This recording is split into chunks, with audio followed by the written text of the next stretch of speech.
آیا له ځان نه مو کله دا پوښتنې کړي زه څوک یم؟ ژوند څه شی دی؟ مینه څه شی ده؟ وعده څه شی ده؟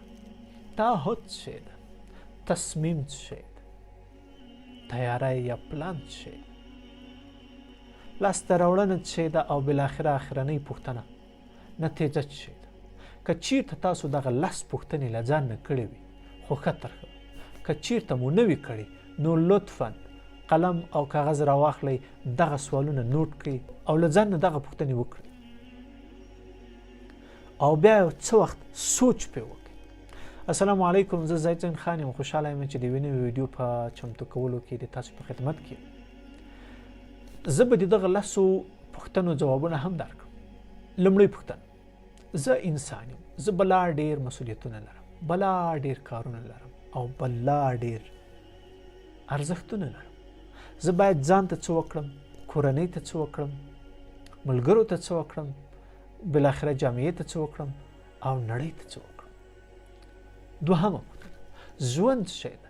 ژوند هغه نامعلومه لنډه پروسه ده چې نه یې له پیله څوک خبر دی چې ژوند څه وخت پیلېږي او نه یې هم له ختمه چې څه وخت ختمېږي. نو بناً په دغه لنډه موده کې تاسو باید خپل ځان ثابت کړئ او په دغه لنډه موده کې باید تاسو د ژوند په اړه ډېرې خبرې زده کړئ. د ژوند د ځان د مسؤلیتونو په اړه باندې زده کړه وکړئ، د ځان د اهدافو په اړه باندې زده کړه وکړئ، د ځان د ارزښت په اړه باندې زده کړه وکړئ. باید ته ځان ته، کورنۍ ته، خلکو ته یو څه وکړې که نه په دغه لنډه موده کې. درېیمه پوښتنه: مینه څه شی ده؟ مینه د ژوند قدرت او طاقت دی. مینه د ژوند رنګ او هستی ده. بې له مینې ژوند لون او تیاره ده. دا د مینې برکت ده چې نړۍ تر اوسه پورې ژوندۍ ده. دا د مینې برکت ده چې ټول انسانان خپل سرنوشت ټاکي. دا د مینې برکت ده چې هر انسان په خپل مسلک کې غواړي یو څه وکړي. څوک غواړي ډاکټر شي، څوک غواړي انجینر شي، څوک غواړي ډرایور شي، څوک غواړي پایلټ شي، څوک غواړي په هر برخه کې د ژوند غواړي یو څه وکړي. دا د مینې برکت. څلورمه پوښتنه: وعده څه شی ده؟ وعده هغه تعهد دی له خپل ځان او وجدان سره چې تا اړ باسي چې باید یو څه وکړې د ځان دپاره، د نورو دپاره. او دا وعده ده چې تا په هر حالت کې ساتي، په هر سختي کې ساتي او د ځان د خپل ځان دپاره دی دروي.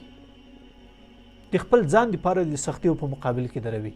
د خپل کورنۍ دپاره د سختیو په مقابل کې دروي او د خپل ملګرو، کورنیو، د خپل ټولو دوستانو دپاره د هغه ستونزو، د هغه بدمرغیو په مقابل کې دروي چې باید ته یې حل کړې. دا د وعدې برکت ده. تعهد څه ده؟ تعهد هم تقریبا لکه وعده غوندې. موږ باید په ژوند کې متحد اوسېږو خپلو وعدو ته. یعنی تعهد د وعدې یو بل محکموالی ده. شپږمه پوښتنه: تصمیم څه شی ده؟ عالمان وایي چې تصمیم د بري لومړنی شرط. تصمیم هغه دروني قوت ده چې تا اړ باسي چې باید یو څه وکړي. تصمیم هغه یو طاقت ده چې تا د ډیرو سختیو په مقابل کې د خپلې وعدې دپاره آماده ساتي. تصمیم هغه دروني طاقت ده چې تا دې ته اړ باسي چې یو څه وکړې، یو تغییر راولي. د مشکلاتو په مقابل کې، د ستونزو په مقابل کې یو مثبت تغییر. اوومه پوښتنه: اهداف څه شی دي؟ اهداف هغه مشخصه د کامیابی یو پوینټ یا نقطه ده چې ته غواړې هغې ته ځان ورسوي. دا چې ته څنګه ځان رسوي او څنګه اهداف ټاکې هغه بېله مسله ده، خو د اهداف مفهوم دغه.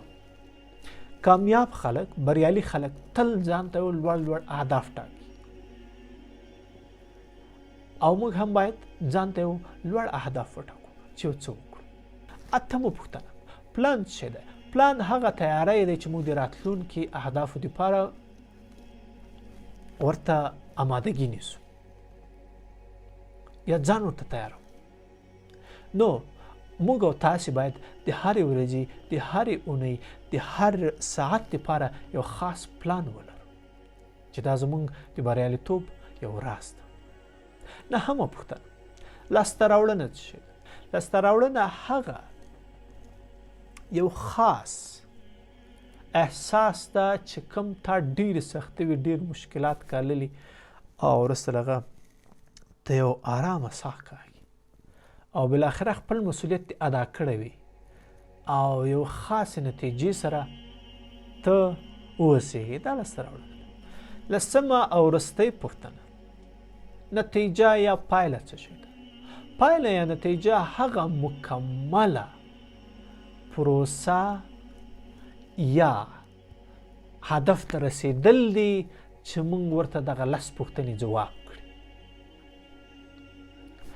او که چیرته ستا کارکردګي، ستا کړنې مثبت وي نو ستا پایله به هم مثبته وي، او که چیرته خدای نخواسته ستا کړنې منفي وي ستا پایله به هم منفي وي.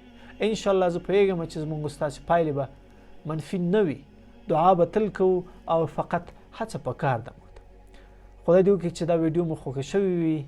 هیله ده زموږ چینل در سره سبسکرایب کړئ او د نورو ویډیوګانو په تمه اوسئ. مع السلام. خدای پامان.